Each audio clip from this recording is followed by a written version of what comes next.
Right, Andrew Rowe, tell me about your Loyd Carrier. Right, my Loyd Carrier, I've been restoring carriers for about 30 years, and I picked this one up as a wreck quite a few years ago, and in the intervening years I've been trying to find parts here and there, and yeah, this chassis was quite twisted and buckled when I first started, and yeah, we've just built it up from there. Replicated the body, found a lot of the original instruments, yeah, put tracks on it and got it up and running. So it's still a work in progress. There's still hood bows to go on it, canopy, that sort of thing. The history with the Loyd Carriers in New Zealand, there was 21 imported into the country during the war, 1942-43, and they appear to be basically all starting and charging units, which were designed to follow armoured regiments of tanks around, you know, for starting and charging, because quite often batteries are going flat on those sort of vehicles, and these were the maintenance vehicles. And out of that 21, there's possibly around about a dozen surviving in the country in various states of disrepair, from, you know, running restored to still just wrecks. So would that be anything to do with the fact that these were soft skinned as opposed to the armoured skin? Were they less attractive to farmers in that regard, or why such a high survival rate? Oh yeah, that's a hard one to really put a finger on.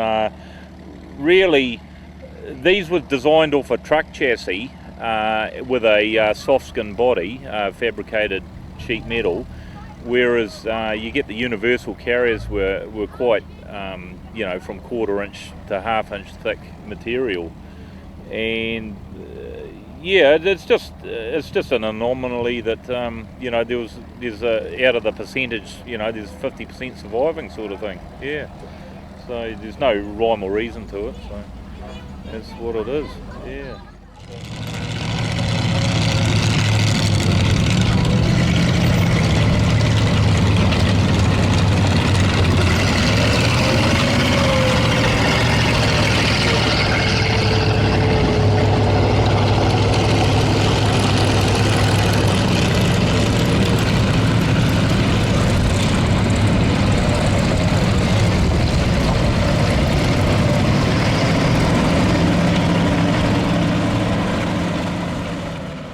Yeah. So, and yeah, with the Loyd, there was actually 11 manufacturers during the war,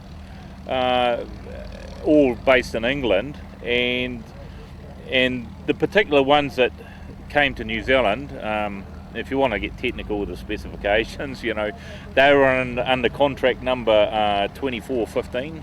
T2415 was the official contract number, and there was 560 made in that contract, and yeah, as I believe it, there was the 21 we got were out of that contract, and that was made by Vivian Lloyd and Company in the UK. So but there was several thousand made in total, and there was quite a few variants from the starting and charging to track towing. They towed a 6-pounder, or just the personnel carriers. So yeah, so that's sort of the history of the Loyd.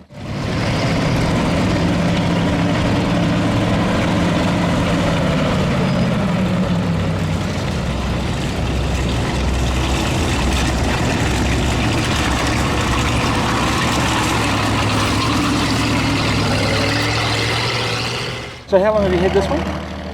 Oh well, it's been probably since the mid 90s, I'd say. As I said, I've been collecting for 30 years now, and I first started off with the local pattern Bren carrier, and it's just gone from there. I mean, we're constantly working on several local pattern carriers as well as Canadian ones, English universal ones, and And I've got a couple more Loyd projects also in the pipeline to do at some stage, but and also we've got quite a heavy focus on armoured stuff as well.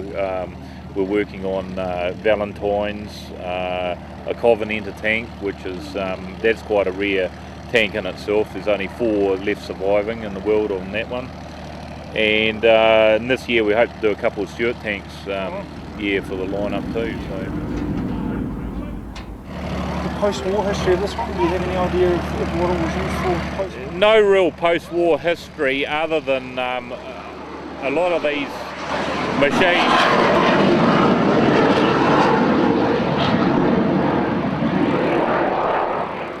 Right, so Andrew, we were just talking about the post-war history of the vehicle. Yeah, well, a lot of these vehicles post-war were basically, when they were sold off, Loyds were about 1958, 59, and in 1960 they started disposing of a lot of this equipment. And a lot of old engineering firms back then bought them and cut them up for the road wheels. The track just went for scrap a lot of the times. Diffs were still sort of standard Ford components, and the V8 engines, which was the side valve engine, which were quite common in the day to run a lot of vehicles, as well in the 1970s. A lot of stock car drivers started using them, for the stock car circuit. And that's basically, even one of our local club members, he was working for an engineering firm just local to me, and he actually physically drove a Loyd Carrier off a transporter and cut it up, and that was in the early 70s. Really is quite recent as that. So that's what sort of happened with the life of the Loyd. Yeah. Andrew Rowe, thank you very much. Okay, cheers.